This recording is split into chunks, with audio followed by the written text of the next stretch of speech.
Hello, my name is Trevor. I'm an RN at Providence in Everett. I live in Warm Beach.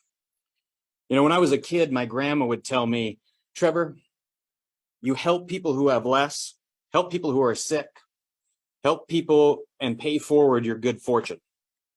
But you do not profit off the misery of others. So I became a nurse, just like her. In the first quarter of 2022, Providence and its 51 hospitals reported a loss of $561 million, in which over 60% could be attributed to losses in investments like stocks, hedge funds, and real estate equity. Most of these losses were not directly linked to services provided to the community. In 2021, Providence spent more on labor costs like nurses, but that accounted for less than half of their net loss, meaning they lost more just on bad investments. The loss from labor costs can be attributed to poor planning. If Providence would have done more to retain core staff, they could have avoided paying a premium for travel nurses and costly nurse turnover. Even with the net loss of $50 million in 2021, administrative employees and executives still receive their annual bonuses. Nurses at the bedside received a $2,000 ratification bonus for missed wages during a grueling 10-month contract negotiation. They offered us a 1% increase for months while inflation was projected to be over 7%. This is during the pandemic.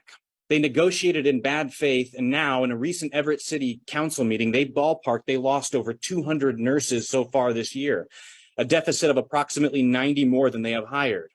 Yet after 1 year of ratifying our contract, they insist it's competitive to attract and retain nurses.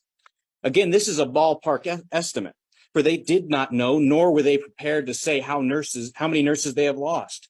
With no exit interviews and no one asking why nurses were leaving, they remain ignorant to the reason they are hemorrhaging nurses and have done nothing to expand their knowledge on the topic. Providence received $2.7 billion in government funding in 2020 to offset their pandemic losses. Now, during this time, the top 10 Providence executives collectively made $36.5 million, an increase of 48% since 2016. When the pandemic, nurses during the same time were reusing non-surgical grade face masks, executives reaped in millions of government money.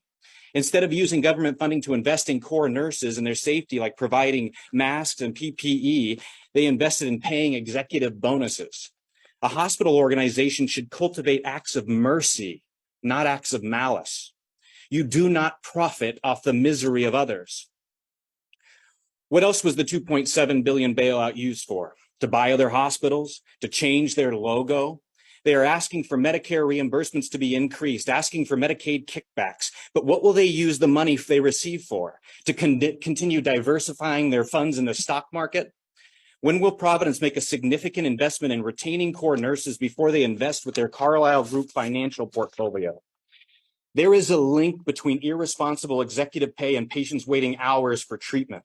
A link between executive pay and the staffing shortage, a link between administrative bonuses and nurses reusing simple face masks. We should have had a stockpile of N95s. There is a link between their greed to people dying in our lobbies. You do not profit off the misery of others. Thank you.